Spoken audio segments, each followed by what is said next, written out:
fellow booktubers, my name is Lauren, you're watching Dreams Books Courage, and today I'm once again joined by Joanne, who is my bestie slash roommate, and this is our second take of filming this, because I'm not sure what happened with the first one, but here we are once again. We are reviewing the Shadowhunters episode, that's it.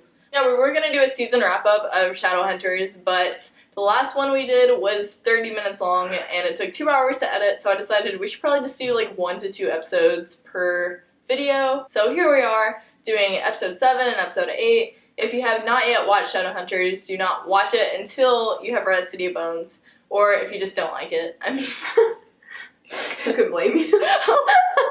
It's great. Give the show a try for at least 7 episodes. But if you have watched it, then definitely stay with us, and we will be talking about episode 7 and 8, so here we go. Okay, so Joanne, what were your positives for episode 7? This is the Clace episode, and, okay, Clace. In the police station, he called her babe, and that kind of melted me a little bit. Oh, man. And the Clace kiss. We squealed like little girls. Yeah, it was terrible. Our friend was here and she was worried. She hasn't read any of the books either, and she was just staring at us. we were freaking out. We were fangirling so hard. Yeah. Oh man. It was great. Yeah. Oh my gosh, it was so good. Jace actually sounds like Jace. Yes. So. Jace is being Jace, is what I said in my notes. That kiss is what I said in my notes. Oh yeah. Yeah, the characterization in general is like way better in this episode, I think. For the most part, like there are some weird parts and stuff, but like for the most part it's better on characterization, which I enjoyed. Yeah. They started filming in the daylight in this episode, which was really nice, and I'm not sure if their lighting is just bad in the show, like whenever they do dark scenes, but like the characters look a lot better in like daylight. Yeah. So I was very happy about that. And it seems like they'll put more daylight scenes in it now, which would be really nice. We have way more positives this time. Yeah. It's so I really enjoyed this episode. It was one of my favorites. Yeah, this show is turning itself around, hopefully. Okay, negatives. Okay, Raphael is apparently not Simon's sire. Camille is. So, at the end of the episode, she attacks Simon, I guess you could say, and then it ends, but that's not how it's supposed to go down. Oh, yeah. I don't know why they decided to have Camille go after him. The show, Camille attacks him, and he has her blood in his system. Yeah. So... Yeah, Raphael is so sweet sometimes. Sometimes, Would you agree that Raphael is a sweet person? Well, I'm on book 4, so... I don't dislike his character. I think he's more a positive character to me than a negative character right now. Yeah, he's just a tragic hero, I would say. My big negative is, why did Simon sleep with Maureen? Yeah. That's weird. It's so weird. She's like 14 in the book. Yeah, and she's a super fangirl. Yeah, of his band. It's very odd. When do you meet Maureen in the books? I'm not sure if we met her earlier, but... But you just meet her in the 4th book? Yeah. Because something happens with Simon and her. Not what the show... No. Yeah. That's so weird. Like, the character of Maureen in the books is very different to me than the character in the TV show. Yeah. Like, she is super creepy in the books. And Maureen's just like a friend, which is a very different situation. Yeah. And, like, I just want to know if they're going to do the characterization of Maureen like they do in the books, because, man, that's a very different characterization of Maureen so far. So we'll see how that goes. It'd be very weird if they like went on the same way that it happened in the books with the character in the TV show. Like, they're just very different characters to me. Yeah. Whatever. He shouldn't be sleeping with anyone, because none of them slept with anyone except for maybe Izzy. Yeah. Like, whenever they were 16, which is how old they are in the books. And I feel like for those characters, if they had not met each other in the way they did, in the way the events happened, like, by the time that they're, like, 18 or 19 in the TV show, like, they still wouldn't have had sex by then. So, I don't know. I feel like Freeform is just trying to, like, over-sexualize the show. Yeah, they're really pushing the coming of age. Yeah, but like, we're not ABC Family, guys. This is not a family show. But, like, I just don't like it. You don't have to force sex in a TV show. My other negative is maybe a negative and maybe a positive, but it's about Izzy. Because her, at the beginning of, like, episode 1 or whatever, whenever she's with Meliorn, she's very overtly sexual, like, in the way she dresses, in the way she acts. And then, like, episode 6, she becomes, like, a matronly figure. And she looks just like her mom. Yeah, she looks exactly like her. Like, at first, we didn't even realize it was her. Whenever she was walking up in the hallway, I was like, oh, that's her mother. I'm like, oh, no, it's Izzy. It's Izzy. And I'm just not sure if they're not doing characterization well, and they're going to, like, keep her being matronly, or if they're doing characterization really well, and they're going to, like, make her, like, more dynamic of a character, like, make her trying to figure herself out. Like, Izzy's a big character in the books, but I feel like she doesn't have a lot of development. She's kind of the same person. Yeah, especially from the 1st to 4th books, it just portrays her kind of the same kind of characteristics and qualities, so that's why it was kind of confusing having it. In the 1st season, at least, having her change so drastically. Hopefully they will be, like, just trying to develop her character a lot more than they do in the books, which would work out better in a show, actually, because, like, you have so many more seasons you can do and stuff like that, than in the books where you kind of want some steady characters to be there. But hopefully they'll be doing that, because that would be really good. But if they're not, then I'm worried for Izzy's character, so I'm not sure if that's they don't keep her like that. Yeah. Hopefully she's not going to be, like, a motherly figure. Well, I guess she kind of is, but she's, like, she doesn't look motherly, and she doesn't sound she's kind of like a sisterly figure. Yeah. After they came out of the tunnels... Oh, yeah. and Jace, it shows a scene of Jace in the Institute after he came out of the tunnels, and he's freaking out because Clary's not with him. And he's like, oh, I have to... She's, like, the most important. We have to save her. But you left her. She was in the tunnels. He said whenever he came out of the tunnels, he couldn't find her. Yeah. But he went back to the Institute without her, so... That's very, very un-Jace-like. Yeah. This episode is very good at characterization, but on that part, it was so weird. Yeah. Like, he would never leave her. Jace wouldn't, and none of the characters would really leave any of the other characters, but... That was really weird. And then, like, Luke and Alec had to go and find her. And it was just... It's weird. Yeah. Also, in the tunnels, I don't think you can...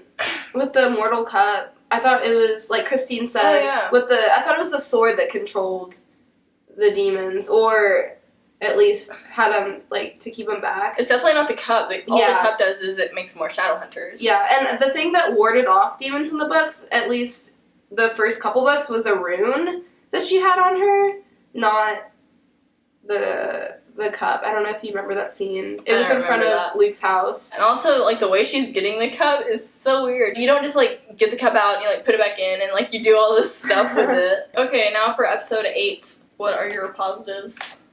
They actually did the Simon Raphael scene. Oh, yeah, they which did. was so exciting. But, like we said previously in episode 7, how Camille was Simon's sire. Even though Camille is his sire, Raphael brings him. Mm-hmm.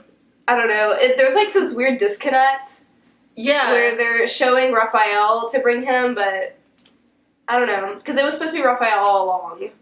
Yeah, that is definitely a disconnect. Yeah. Because he's, like, his sire, right? Mm-hmm. Yeah, so, like, that's part of why Raphael, at least to me, like, cares about Simon so much. Yeah. Like, because it's his fault. It's, like, his burden to carry once you do that to another human being. I did think that went very well. Like, him just, like, carrying him in his arms, like, up to the Institute. It kind of, it tugged a little bit on my heartstrings whenever you saw him dead. Especially whenever they were burying him. Yeah, it's a sad moment. Yeah. One of my positives is that they did the burial scene right, except for a huge part of it, which was Camille showed up. Yeah, what?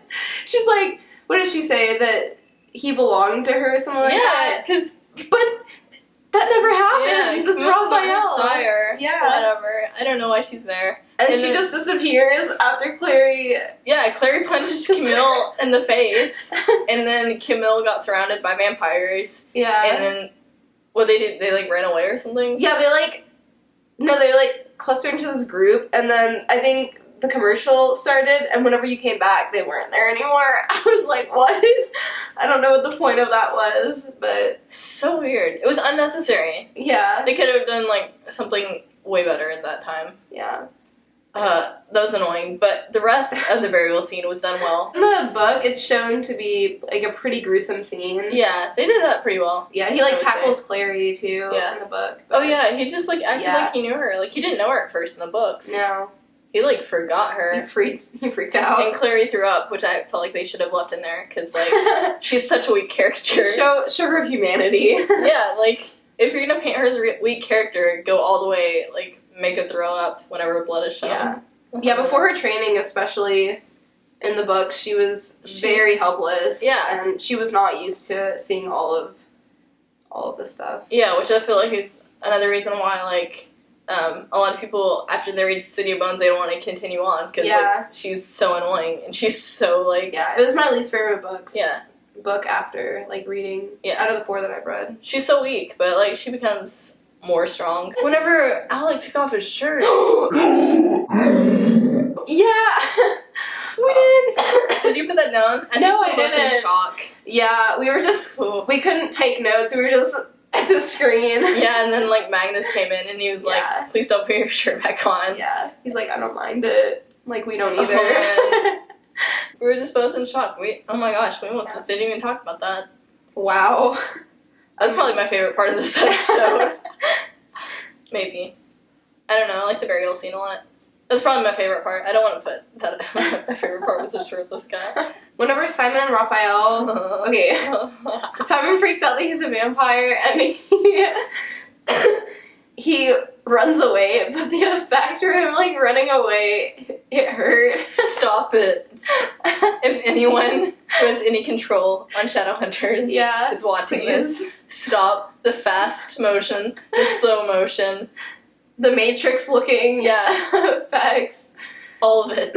Stop. It does not make the show look better. It looks way worse whenever you do that. Yeah. And, like, after he ran away, it was like, oh, man, okay, it's over. And then Raphael does it, too.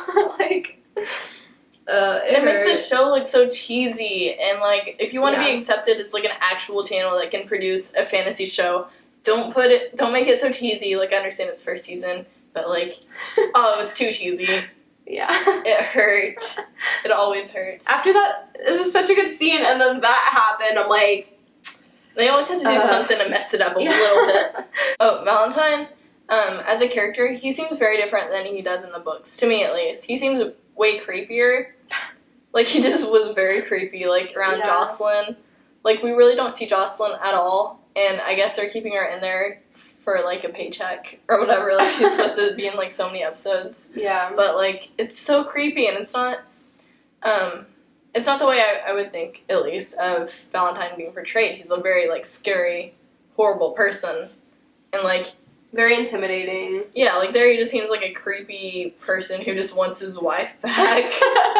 Like, he just doesn't... like, talking to her. Yeah, like, put more of the what are they called? The Forsaken into the show. Like, oh god, that makeup for the Forsaken. Oh yeah. But I digress. Just, they made Forsaken in this episode, and they looked exactly... I know they're supposed to look zombie-like, but the way the makeup was done... Oh, it's bad zombies. Yeah, it looked like a low-budget zombie film kind of makeup. I don't know how to describe it. It was just very awkward-looking. It looks so bad. So bad. so bad. Like, I just... No words for that quality of production. Like, first, with the blood effects. That's one thing. I can, like, pass that. It's just a little blood. Then you make zombies that look like that. And I'm just... I don't know. Hopefully they'll give you a bigger budget next season. That's all I'm gonna say. This one weird part, whenever Alec proposes to, I don't know her name, like Lydia like, Branwell. Yeah, Which is important. Yeah, I don't know. I haven't come to that yet. But Lauren here, I just want to quote her. She's like, might as well marry Clary to Sebastian. Life is pointless. What is happening? A Lightwood and a Branwell getting married? Like, the significance of it, but also, like, the weirdness of it. So, in the Infernal Devices trilogy, which is the other series by Cassandra Clare, which kind of, like, you have to read all 3 of those books before you read City of Heavenly Fire, because they all kind of, like, intertwine and stuff. Well, Branwell is, like, an important last name. Like, it's it's the last name of two, like, major characters that influence everything. Like, the Mortal Instruments series would not be able to be possible without that series, or those people within that trilogy. But yeah, Brainwell is very, very important. And the fact, like, I assume Lydia's a new character. Like, I don't remember her in the books. Yeah, I don't remember her in the books. No, I feel like she's supposed to be acting kind of like the Inquisitor, like Imogen kind of character. But it's so confusing because she's such a pivotal part of the plot in the books. They're probably not going to bring her back. Probably not. But they didn't need to make a new character in that position. Like, the old character was fine in the books. So that was really weird. I would love to see that Branwell family tree and see, like, who her ancestors are. But maybe that's supposed to be, like, part of what's being revealed. But I do like that there is a Branwell in this series, though. Obviously someone in the screenwriter or, like... has actually read the books. Yeah, they've actually read the Infernal Devices, too. And so they know who the Branwells are. But, it just seemed like an odd place to add a Branwell in. Like, yeah, I guess I could see it, Branwell as an Inquisitor. I feel like what they're doing is kind of adding these later characters and just putting them, trying to fit them some way, like Camille, Lydia, which I don't really know the Branwells yet because I'm only on book 4. Yeah, and Lydia's not a person. Yeah. So. Yeah. They literally just gave him a character list. So also, I don't know if Lydia Branwell is going to be the Inquisitor, though, because they never said anything about her being an Inquisitor. She's just like a... she's like a manager or something? I don't know. I feel like that would wreck the plot, though. Because the reason why Imogen is the Inquisitor is a big part of the plot. Like, why she is the way she is. It just wouldn't make sense for Lydia to both be an Inquisitor and also want to get married and, like, run an institution. Like, that wouldn't make any sense. So, I don't know why that's happening either. And also, it doesn't make sense why, just because a Branwell and a Light would marry, that they would be in charge of an institution. Like, maybe they explained that and I just missed that, but, like, that you don't just get married to another, like, powerful line of Shadowhunters and, like, become an institution on her. Jace finally told the story of whenever he had, what was it, a pet falcon? Yeah. Whenever he had a pet falcon, whenever he was little, but his dad, like, killed it. You should know the story if you're watching this. But, and the most monumental part, the most monumental line of the entire series. We were waiting. We're like, say it. Say it. My favorite line of the series was not said. Ever. They had a second chance, too, to say it, because they started talking about love again. And then, the thing. I thought at least Claire was going to say it. I didn't care at that point. Yeah. Who the heck would say this line? I wanted them to say, to love is to destroy. That's all we wanted. It's such a perfect line. It, like, sums up so much about, like, Jace and why he is the way he is. And, like, they told that story, but they didn't say to love is to destroy. So, like, they think he's so much of heart. Story? But he doesn't have a heart. Like, he's just such a... He's kind of a horrible character at the beginning, if you've read City of Bones. Yeah. And so, like, it makes sense because to love is to destroy. And they didn't say it. We're very passionate about this. I'm so sad. That is my favorite line of the series. My favorite. Anyways. What was your favorite part of this episode? My favorite part was the burial scene. At first I was going to say Alex shirtless, but the burial scene was really good, too. Because Simon was there, and... Yeah. It was very well done. Either that one, I would have to say either that one, or whenever Raphael brings him to the Institute. Really? Because I think you just want to say the shirtless scene. It's up there. But, yeah, I would have to say burial scene, too, because it kind of sticks to the book a little bit. Yeah. And it's a little emotional. It's pretty sad. But that Raphael scene was really good, too. Yeah. That was very well done. So, not all negatives this time, which is good. Thank you guys so much for watching this video. I would love to know your thoughts on these episodes down below. If you have not seen our mid-season review of Shadowhunters, definitely watch that. I'll leave a link to that one down below as well. Thank you guys so much for watching, and now we're gonna go get back to reading.